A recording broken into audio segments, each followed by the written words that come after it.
Dear student, अस्सलाम वालेकुम। ये हमारा चौथा लेक्चर है मैट्रिसेस के हवाले से। पिछले उस लेक्चर में हमने क्वेश्चन नंबर 4 डिस्कस किया था, लेकिन कुछ स्टूडेंट ने कहा कि वो सर थोड़ा और ज़्यादा वजाहत के साथ कर ले, तो अब उसको दोबारा मैं करवा रहा हूँ। देखिए, आपने इस सवाल जो क्वेश्चन है इसके अंदर आपने जो जवाब देना है वो सिर्फ आपने बताने कि कौन सा मैट्रिक्स कौन से मैट्रिक्स के बराबर, और कुछ लिखने की ज़रूरत नहीं है। अगर आप थोड़ी वजाहत भी करना चाहते तो फिर आप इस तरीके से करें कि ये आप मैंने देखिए स्प्लिट करके यहाँ सोल्यूशन में लिख दिया मैट्रिसेस, ये ए बी सी ऐसे अलग अलग करके लिख। देखिए ओरली भी आप चेक कर सकते हैं कि इसका पहला जो मेंबर है ना, ये 2, तो ये देखिए ये इसके साथ भी मैच कर रहे, इधर भी मैच कर रहे और इधर भी कर रहे, 1 + 1 2। तो ये पहला मेंबर तो मैच कर गया तीनों के साथ। अब ये वाला मेंबर चेक करो 5, इसके साथी जो है ना अपने साथियों के साथ इसको मैच कर, ये 5 का साथी इस मैट्रिक्स में, ये 4 + 1 5, ये भी मैच कर रहे, ये 5 इसके साथ भी मैच कर रहे, और ये 5 इस मैट्रिक्स में भी इसके साथ मैच कर रहे। तो 2 और 5 तो यानी इन तीनों मैट्रिसेस के साथ मैच कर रहे हैं।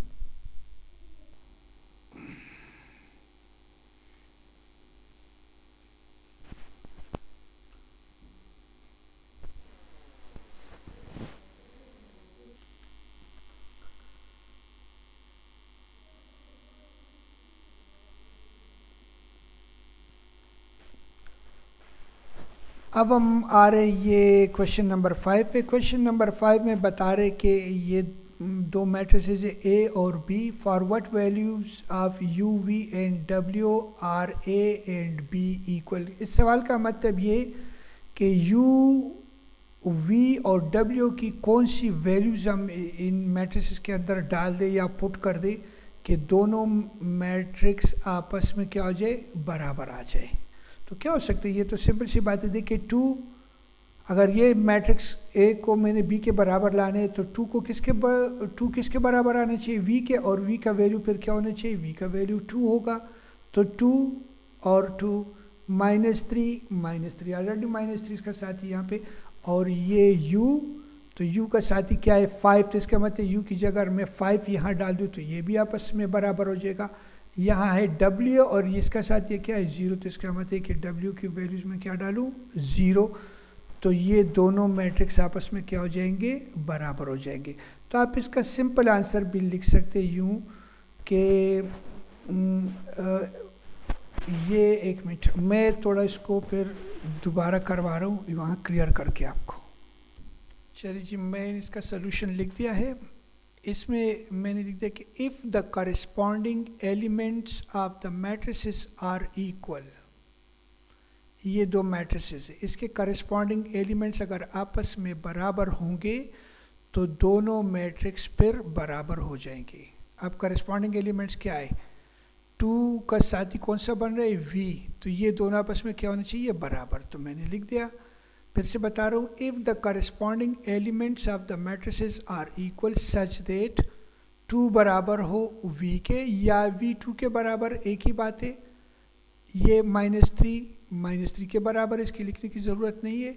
ये u किसके बराबर आ रहे हैं 5 के, तो मैंने लिख दिया कि u 5 के बराबर होना चाहिए। और ये w, ये 0, तो 0 बराबर होने चाहिए किस चीज़ के, ये w के।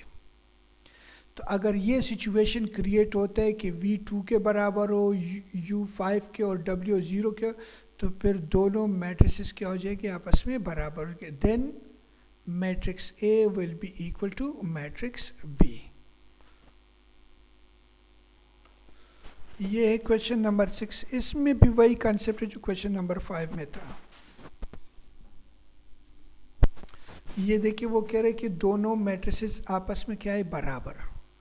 Find the values of a b c x y and z. ये जहाँ पर यहाँ x मौजूद है, z है कहीं पे, y कहीं पे, c कहीं पे भी, तो वो कह रहे इनकी वैल्यूज़ आप निकालें। तो वही करेंगे कि करस्पॉन्डिंग एलिमेंट्स को हम आपस में क्या करते हैं, बराबर रखेंगे, क्योंकि दोनों मैट्रिक्स बराबर है। तो इसका साथी कौन सा बन रहा है 0, तो ये देखें मैंने 1 बना लिया। ये सोल्यूशन है आपका। x + 3 is equal to what, 0। बाकी आप इसको कर चुके हैं पिछले क्लासों में कि इक्वेशन को फिर कैसे सॉल्व करते हैं। ये +3 इधर शिफ्ट हो गया तो ये हो गया 0 के पीछे चले गया, साइन चेंज किया उसका तो -3, 0 -3 से जवाब आ रहे -3, तो x की कीमत हमारे पास आ गई -3, ये रहे। इसी तरह से अब इसको चेक करें, z+4 इसका साथी कौन सा बन रहा है, ये 6, तो z+4 को मैंने 6 के बराबर रख दिया, ठीक है। अब इसको हल किया, +4 इधर शिफ्ट हो गया, चला गया यानी इक्वल के साइड पे, तो 6 इसका साइन क्या था प्लस, ये चेंज हो गया माइनस हो गया, तो 6 -4 और 6 -4 से जवाब आता है 2, तो z की वैल्यू भी हमारे पास आ गई। इस तरीके से अब इस तीसरे को भी आप चेक करें, तीसरे एलिमेंट को 2y - 7 और ये 3y - 2, ये भी आपस में क्या होंगे, बराबर, देखिए बराबर रखे। अब क्या किया इसको कि ये 3y बड़ा है तो और 2y से छोटा है, तो ये छोटा बड़े की तरफ जा रहा है ऐसे, तो 2y यहाँ जब जाएगा तो ये +2y, तो ये 3y के पीछे चला जाएगा तो ये हो जाएगा -2y, और ये -7 अपनी जगह रह गया, और ये -2 जब इधर आएगा तो ये किस में कन्वर्ट हो गया, +2 में।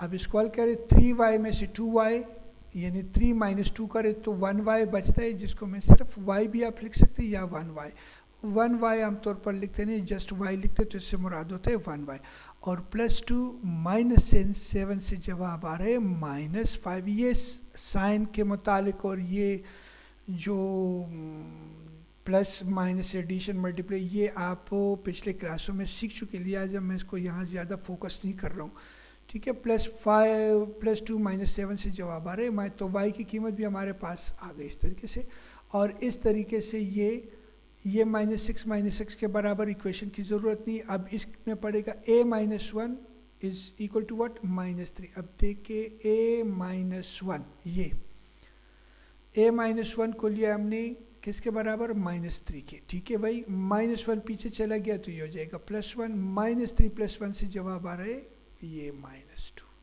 a की वैल्यूज़ भी आ गई, बकाया हमारे पास क्या रह गया मज़ीद, c का, ये 0 बराबर है 2c + 2, ये देखिए 0 बराबर है 2c + 2 के, तो ये +2 इधर शिफ्ट हो जाएगा, ये हो जाएगा -2, सॉरी ये ऐसे क्या कि ये -2c को मैं इधर लेके आ गया हूँ, तो ये हो गया -2c, ये 2 अपनी जगह पर, और उसके बाद फिर इसको -2 से बोथ साइड क्या किया, डिवाइड किया, 2 डिवाइडेड बाय कैंसिल करें तो जवाब आ गया हमारे पास ये 1, ये c की भी वैल्यू आ गई, और रह गई ये वाला b का कौन सा बनता है, ये वाला, ये दोनों b - 3 is equal to 2b + 4।